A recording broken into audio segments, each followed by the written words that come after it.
అదే RTV app వార్తల్ని క్షణాల్లో చదివే అవకాశం ఉంటుంది. ఒక న్యూస్ పేపర్, ఒక టెలివిజన్ ఛానల్ మీ చేతుల్లో ఎప్పుడు ఉంటాయి.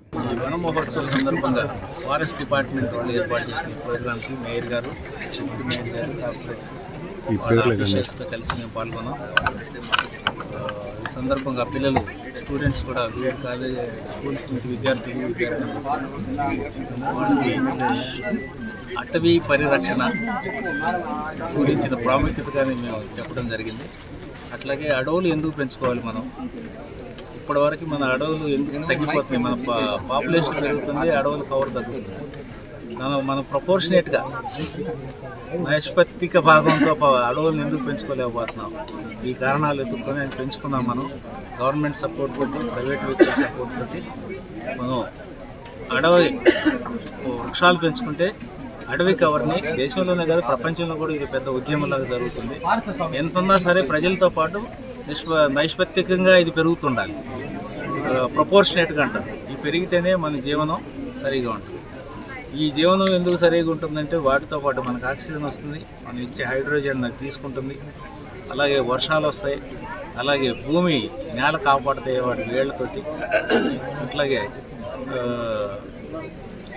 వాటిలో పెరిగే రకరకాల జంతువులు, కొన్ని వేల లక్షల స్పెసీస్ ఉన్నాయి.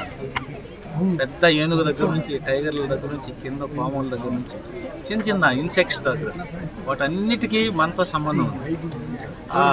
ఆ సంబంధంతో సమతౌల్యం కాపాడుకోవాలి ప్రపంచంలో. దేశంలో కానీ మన నియోజకవర్గంలో, మన డిస్టిక్లో సమతౌల్యం కాపాడుకోకపోతే చాలా కష్టం. అలాగే మన స్నేక్స్ ఉన్నాయి, పాముల్ని మనకు హామ్ చేసే వాటిగా చూస్తాం, కానీ పాములు మనకి చేసే మేలు కూడా మనం చూడాలి.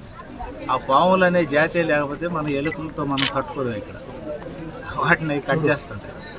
అలాగే జింకలు కొన్ని లక్షలు ప్రొడ్యూస్ అవుతుంది, అవి ఎక్కువైపోతాయి మనకంటే, కానీ వాటిని కట్ చేయడానికి టైగర్లు, చిరుతపులులు అవన్నీ అక్కడ ఏర్పాటు చేసుకుంటాయి, వాటి ఆహారమే అది.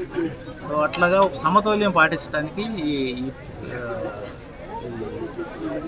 నేచర్ మనకు ప్రొవైడ్ చేసింది, వాటిని అన్నింటినీ మనం కాపాడుకోవాల్సి వస్తుంది. అట్లయితేనే మన జీవనం ప్రమాణాలు బాగుంటాయి. వాటిని మనం తగ్గించుకుంటున్నాం. ఆక్సిజన్ చెట్టు నరికేస్తే మనం ఆక్సిజన్ మనం తగ్గించుకుంటాం, మన లైఫ్ మనకి ప్రమాదంలోకి తెచ్చుకుంటాం. ఇవన్నీ కనిపెట్టి మంచిగా మొక్కలు నాటండి. ప్రభుత్వ సహాయం జరుగుతుంది, ప్రైవేట్ వ్యక్తులతో.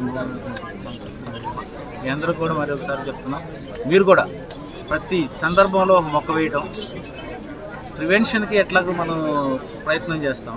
అవి కట్ చేయకుండా అనేది ప్రభుత్వం తీసుకుంటుంది యాక్ట్ ద్వారా. పెనాల్టీస్ వేయటం, తర్వాత చిన్న వాటికి పెద్ద పెనాల్టీస్ వేస్తే ఆటోమేటిక్గా తగ్గిపోతుంది. ఎక్కడ చిన్న మొక్కను కట్ చేయడానికి కూడా వీలేని పరిస్థితి తీసుకుంటాం. మరిన్ని వీడియోస్ కోసం ఛానల్ ని సబ్స్క్రైబ్ చేయండి, లేటెస్ట్ అప్డేట్స్ కోసం వాట్సాప్ ఛానల్ ని ఫాలో చేయండి, అండ్ లింక్ డిస్క్రిప్షన్ లో ఉంది.